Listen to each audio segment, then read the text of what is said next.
Friends, मैं Abhishek Joshi, electrical engineer in Birla group of companies. दोस्तों, आज हम लोग बात करेंगे कॉमन कंफ्यूजन के बारे में। आज मैं आपको बताऊंगा कि टॉर्क और स्पीड का आपस में रिलेशन क्या होता है, और इस चीज़ को हम कोई थ्योरेटिकल मैथमेटिकल एक्सप्रेशन के पॉइंट ऑफ व्यू से नहीं देखेंगे। हम एक प्रैक्टिकल मोटर का एग्जाम्पल लेंगे और उसके पॉइंट ऑफ व्यू से समझने की कोशिश करेंगे कि अगर हम मोटर की स्पीड को लगातार बढ़ाते जाते हैं तो उसका इम्पैक्ट आपके मोटर के टॉर्क पर क्या पड़ता है। क्या अगर आप मोटर की स्पीड को लगातार बढ़ाते हैं तो क्या आपको मोटर के टॉर्क को भी लगातार बढ़ाने की जरूरत है? क्या टॉर्क की रिक्वायरमेंट भी हमेशा बढ़ती रहेगी स्पीड के साथ?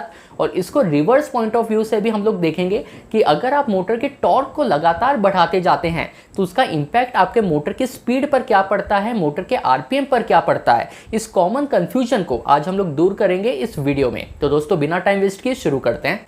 दोस्तों, सबसे पहले मैं शॉर्ट में आपको ये बता दूं कि टॉर्क का मतलब क्या होता है। बहुत सारे लोगों को कंफ्यूजन यहां से शुरू होता है कि क्या फोर्स को ही हम लोग टॉर्क कहते हैं या फोर्स और टॉर्क में बेसिकली डिफरेंस क्या है। तो देखिए, टॉर्क बेसिकली रोटेशनल फोर्स को हम लोग कहते हैं, यानी कि अगर कोई फोर्स रोटेशनल मोशन प्रोड्यूस कर रहा है तो उस रोटेशनल फोर्स को ही टॉर्क कहा जाता है।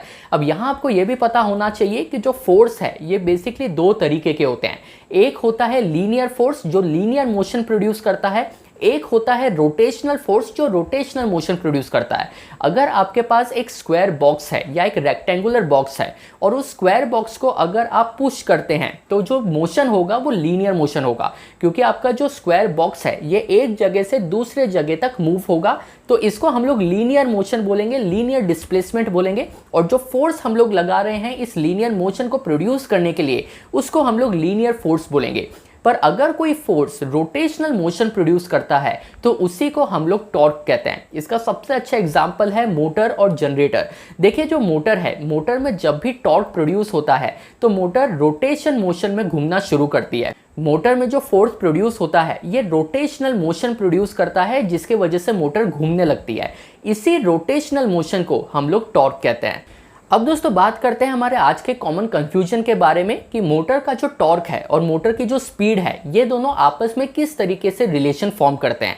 हम एक एग्जांपल ले लेते हैं कि हमारी जो मोटर है ये मान लीजिए 1500 आरपीएम की है। मतलब मोटर का जो रेटेड स्पीड है, मोटर का जो रेटेड आरपीएम है ये 1500 आरपीएम है। अब आपकी मोटर स्टैंड स्टिल कंडीशन में है, यानी कि अभी तक आपकी मोटर घूमना शुरू नहीं हुई है। अब जब आप मोटर को स्टार्टिंग में मोशन में लाएंगे, जब मोटर में शुरुआत में एक रोटेशनल मोशन प्रोड्यूस होगा, तब मोटर में सबसे ज़्यादा टॉर्क की हमें रिक्वायरमेंट होगी।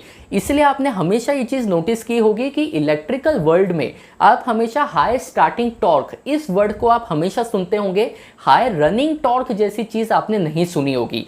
तो कहने का मतलब सिर्फ इतना है कि अगर आपकी मोटर स्टैंड स्टिल कंडीशन में है, अगर आपकी मोटर 0 आरपीएम पे है, तो मोटर को स्टार्ट करने के लिए, मोटर को एक इनिशियल जर्क देने के लिए, शुरुआत में मोशन में लाने के लिए हमें सबसे ज़्यादा टॉर्क की रिक्वायरमेंट होती है। तो अगर टॉर्क और स्पीड के पॉइंट ऑफ व्यू से हम लोग देखें तो मोटर की स्पीड जब सबसे कम थी, मोटर की स्पीड जब 0 आरपीएम पे थी, आपका रोटर अभी तक घूमना शुरू ही नहीं हुआ था, उस केस में आपको सबसे ज़्यादा टॉर्क की रिक्वायरमेंट होती है। उसी को हम लोग हाई स्टार्टिंग टॉर्क कहते हैं। अब मान लीजिए आपकी जो मोटर है ये स्टैंड स्टिल कंडीशन से रोटेशन में आ गई है। अब आपके मोटर की जो स्पीड है ये 500 आरपीएम तक पहुंच गई है। हमारी मोटर की जो रेटेड स्पीड है ये 1500 आरपीएम है और अभी आपकी जो मोटर है ये 500 आरपीएम पर घूम रही है। अब आप इस मोटर की स्पीड को बढ़ाते हैं। अब आपकी जो मोटर है ये 500 आरपीएम से 1000 आरपीएम पर पहुंच रही है। अब आप मुझे बताइए कि 500 आरपीएम से 1000 आरपीएम पर अगर आपको मोटर की स्पीड को ले जाना है तो आपको टॉर्क बढ़ाना पड़ेगा या आपको टॉर्क कम करना पड़ेगा। यहाँ दोस्तों, आपको एक चीज़ समझनी ज़रूरी है कि जैसे motor high starting current draw करती है तो मोटर का जो स्टार्टिंग करंट रहता है ये एक पीक ड्रॉ करता है और फिर मोटर का जो करंट है ये डाउन आ जाता है। इसी के प्रोपोर्शन में मोटर का जो स्टार्टिंग टॉर्क है ये भी एक पीक ड्रॉ करता है और जब मोटर रोटेशन में आ जाती है तो मोटर का जो टॉर्क है इसका मैग्नीट्यूड भी डाउन आ जाता है। आप ये मत सोचिएगा कि मोटर अगर हाई स्टार्टिंग करंट ड्रॉ कर रही है तो वो स्टार्टिंग टॉर्क का जो मैग्नीट्यूड है ये हमेशा मेंटेन रहेगा। जैसे ही आपकी मोटर रोटेशन में आ जाएगी आपका टॉर्क का जो ग्राफ है वो भी डाउन हो जाएगा, जैसे स्टार्टिंग करंट का ग्राफ डाउन होता है। पर अब हमारे पास केस ये है कि हमारी जो मोटर है ये 500 आरपीएम पर चल रही है और इस मोटर की स्पीड को हम 500 से 1000 पर करना चाहते हैं। तो एक चीज़ आप हमेशा ध्यान में रखिएगा कि अगर आपको मोटर की स्पीड बढ़ानी है, अगर आपको मोटर का आरपीएम बढ़ाना है तो आपको टॉर्क भी बढ़ाना पड़ेगा। तो जैसे जैसे आप मोटर का टॉर्क बढ़ाते जाएंगे वैसे वैसे आपके मोटर का आरपीएम भी बढ़ता जाएगा। तो आपकी मोटर 500 आरपीएम पर चल रही है, आपने मोटर का टॉर्क बढ़ाया तो मोटर की जो स्पीड है ये 500 आरपीएम से 1000 आरपीएम पर पहुंच गई।